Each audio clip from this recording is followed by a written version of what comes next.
ahli tafsir yang berhak untuk menafsirkan. Nah, ini saya ada daftar di sini. Pertama, yang berhak memberikan tafsiran atau takwilan adalah satu, Quran.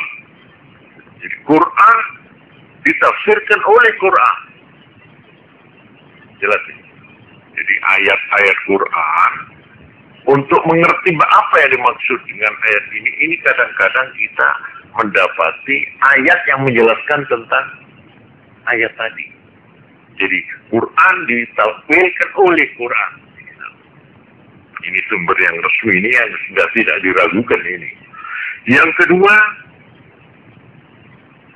Nabi Muhammad SAW. Sudah jelas ini. Nabi yang paling kompeten, yang paling berhak untuk menafsirkan apa maksud. Memang beliau diutus memang untuk itu. Jadi diutus memang dengan tugas untuk menafsirkan, mentakwilkan dan menjelaskan arti dan maksud ayat-ayat Quran sesuai dengan tujuan Tuhan yang sebenarnya. Ini sudah tidak diragukan lagi buat orang beriman loh ini ya. Yang kedua, yang ketiga, sahabat Nabi. Di antara sahabat Nabi jangan digambarkan. Waktu Nabi meninggal, ya, itu sahabatnya ada yang memperkirakan sedikitnya 114.000. Waktu Nabi meninggal, sahabat itu ada yang mengatakan 125, ada yang mengatakan 114.000. Jangan digambarkan sahabat itu pintar-pintar semua, enggak. Sebab yang nama sahabat itu orang Islam yang pernah ketemu Nabi itu, dia petani apa, umpamanya sekarang dodol jauh, iya masuk. Ya, jadi jangan malah ada yang menghitung sahabat yang pintar itu barangkali cuma ya berapa persen. Ya kalau dari 114.000 ya, umpamanya yang pintar itu hanya 2.000, itu berapa persen? Dari 125 atau dari 114.000, yang pintar, alim, betul-betul itu hanya 2.000. Kira-kira berapa persen? Hah? 2%. Hanya 2% yang namanya ulama yang expert dari kalangan sahabat Nabi itu. Jadi sahabat itu saya kira pintar-pintar semua. Oh, enggak. Cuma satu persamaan mereka.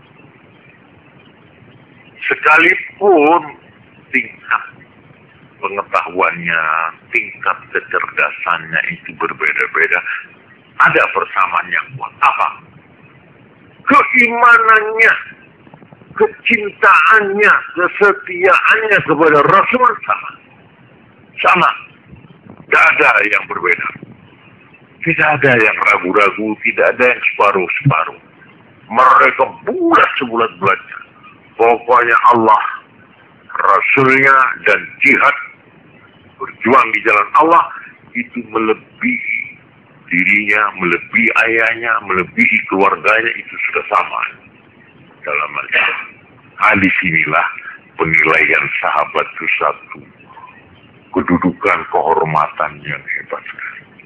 Menurut ahli kebatilan ya, orang Islam sekarang itu kalau sampai bisa ngimpi ketemu Kanjeng Nabi, itu macam istimewa. Kira-kira kayak wirid. Ya. Tapi sesudah dia tahu bagaimana sifat-sifat fisik Nabi, ada orang aku mau petuk Kanjeng Nabi. Ya apa yang Nabi dur, jenggote kuku, anu putih apa? Ini. Karena itu nanti saya mau bacakan hadis-hadis yang menerangkan sifat-sifat fisik dari Nabi. Jadi sama kalau mimpi itu nyocokkan dengan hadis ini. Keterangan bagaimana rupanya Nabi, kulitnya, deteknya, rambutnya. Itu ada hadis yang menerangkan itu. Nah, kalau kita sudah kenal itu, baru bisa dipercaya.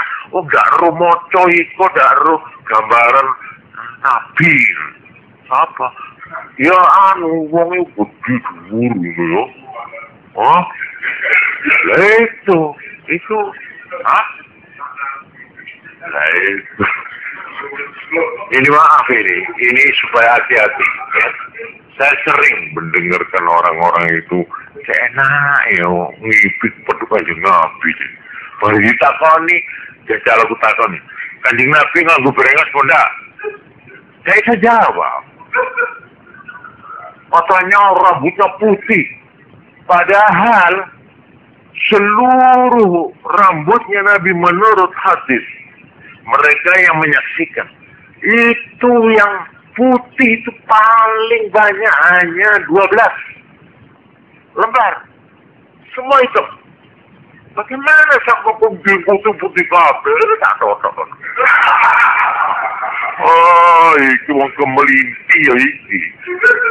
Karena itu perlu ini kita mengenal sifat-sifat fisiknya Nabi. Itu insya Allah nanti saya terangkan pada pengajian yang lainnya supaya kita tahu gambarnya. Oh, Kanjeng Nabi. Dedeke ya opo, dhuwur apa nek melampah ya opo.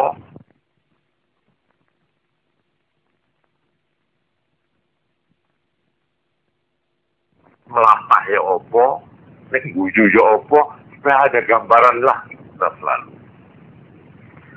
Baiklah, nah ini orang yang berhasil mimpi Nabi. Ya, itu termasuk orang yang top. Orang Indonesia top. Nah, sekarang saya tanya, lah tidak mimpi, ini kumpul ya apa? Saben dino petuk, malah nyanding, yo salaman. Kira-kira pangkatnya diragukan kok enggak? Oh, itu dia. Itu sahabat Nabi yang 114.000.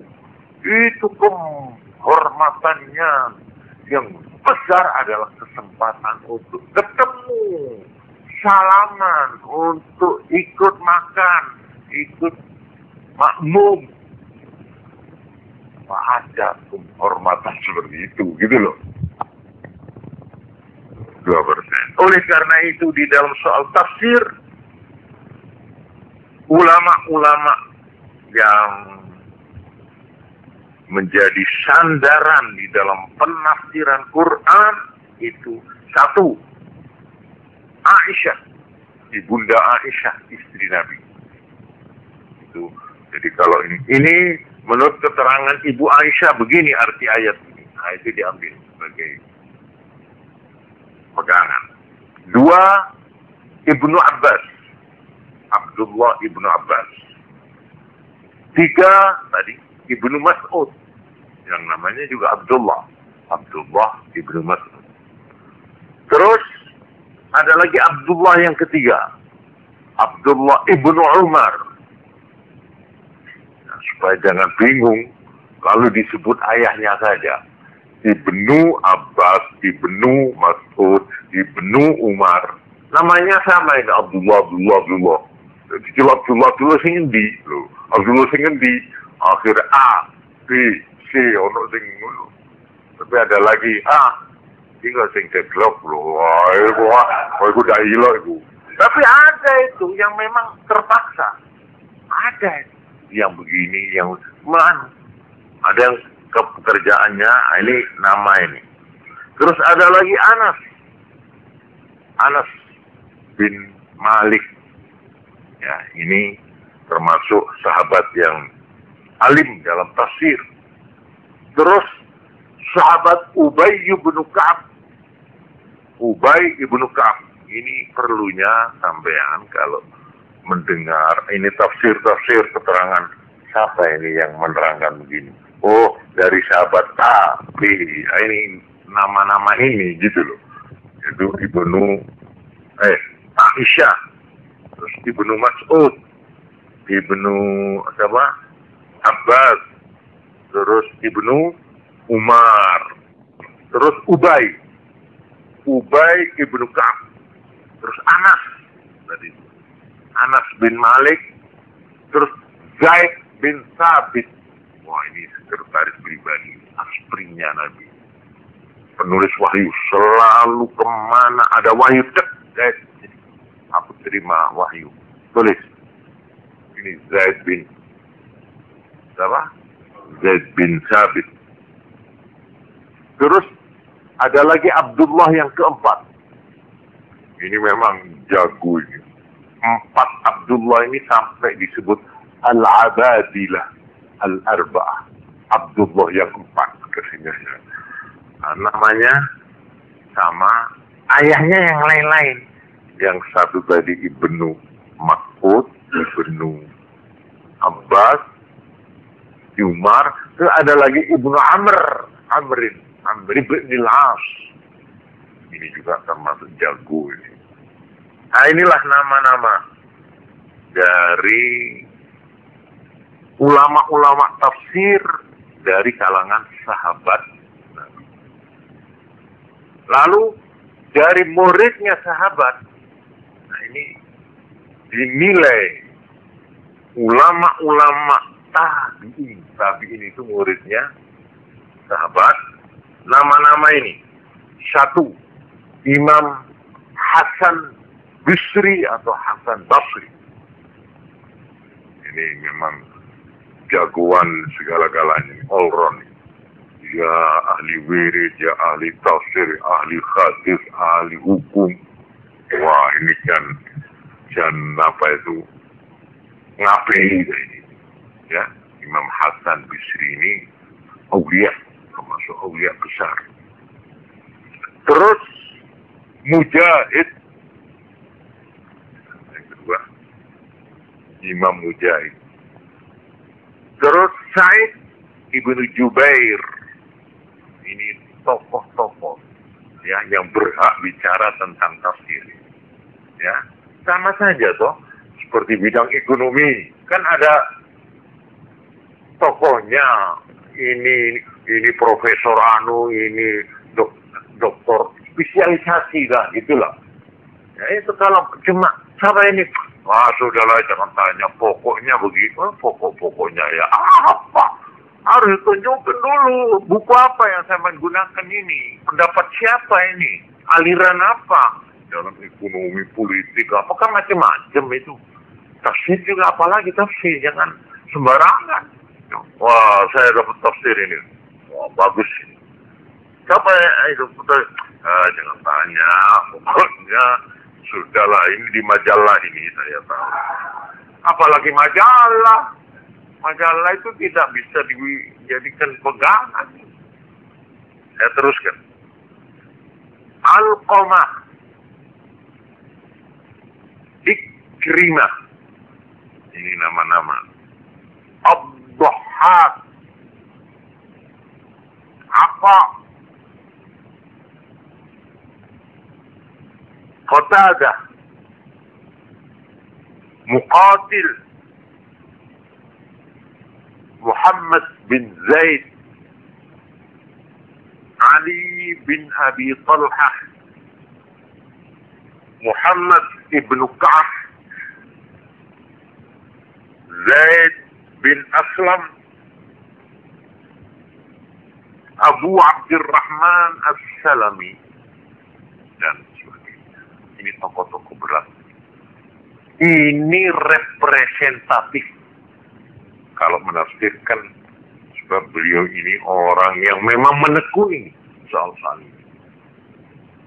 Nah, ini saya sekedar untuk menjelaskan tadi bahwa di antara ulama khalaf itu memakai apa tadi? Ta'wil tafsili, yaitu menafsirkan sesuatu ya dengan dikirut dengan takwil lain, tidak persis begini, cuma begini ini bagaimana? Begini. Nah, dia berani menentukan bahwa yang dimaksud tangan kekuasaan. Begitu itu yang berhak memberikan takwilan yang demikian itu orang-orang yang saya sebutkan tadi itu.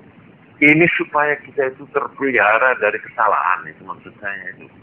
Jadi kita hati-hati di dalam membaca tafsir-tafsir. Terus saya di dalam hal ini langsung sebagai contoh ya. Banyak ayat-ayat umpamanya hadis. Inna quluba bani Adam baina asbu'aini min asabi'ir rahman. Ini betul-betul bingungkan. Hatinya manusia itu berada di antara 2 jari dari jari-jarinya Tuhan. Coba. Enggak gemeter gitu ya. Jadi hatinya manusia itu berada di antara 2 jarinya Tuhan. Jarinya kecil sebis-bis. Ini kan bahaya ini. Ya, bisa merusak kepercayaan itu kalau kita enggak hati-hati. Nah, ini kita ikut.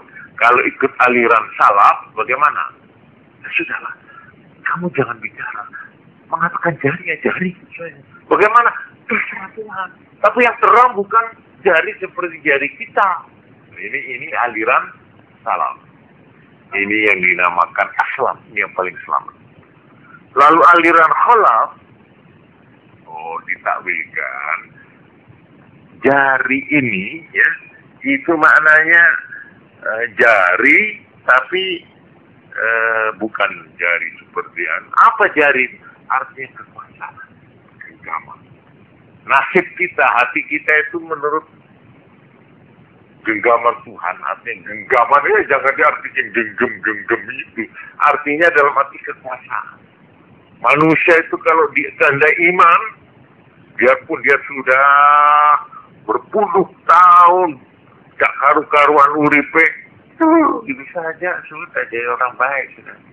Tapi sebaliknya, biar orangnya alim, pinter, khusyuk, ahli salat, ahli wirid, tapi nek dikersano naudzubillah ini ya oleh Tuhan, dia menjadi orang sesat, dia hampir mati katanya Nabi. Ada orang yang sejak muda itu terus baik. Setelah kurang sejengkal dia mati, tergelincir dia, melakukan kesesatan, lalu dia mati dicabut oleh Tuhan di atas kesesatannya itu, akhirnya dia masuk neraka. Itu ada orang hadis. Ada sebaliknya orang yang mulai kecil, muda, terus tidak pernah sembahyang, tidak karu-karuan tingkah lakunya itu. Ya. Akhirnya setelah dekat tinggal sejengkal dia mau mati, dia lalu entah secara kebetulan dia menemukan sesuatu, entah teman, entah apa, lalu menjadi baik anak ini. Tekun, tobat kepada Allah, di atas tobatnya itulah dia dicabut. Sehingga dia masuk surga. Itu ada hadis. Dan sahih hadis itu. Oleh karena itu kita yang sudah diberi petunjuk Allah, jangan sombong. Jangan menghina orang yang belum baik. Orang yang belum sembahyang kita doakan. Jangan dinyek. Wah, pelan, rokok. Kutuk Tuhan, tidak boleh. Kita dilarang oleh agama mengutuk orang. Sampai pun orang kafir. Tidak boleh itu. Dengan menyebut nama loh. Tapi kalau secara umum, kutuk Tuhan akan menimpa mereka yang koruptor. Tapi tidak disebut namanya. Ya. Mereka yang menggorok leher rakyat, mana boleh, tidak apa-apa itu.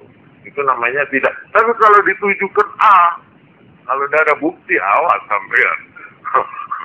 Kalau si A itu mudah-mudahan dikutuk Tuhan karena dia begitu. Hatta pun orang kafir tidak boleh. Kecuali kalau sudah mati dan matinya mati kafir. Namanya Abu Jahal, Fir'aun boleh.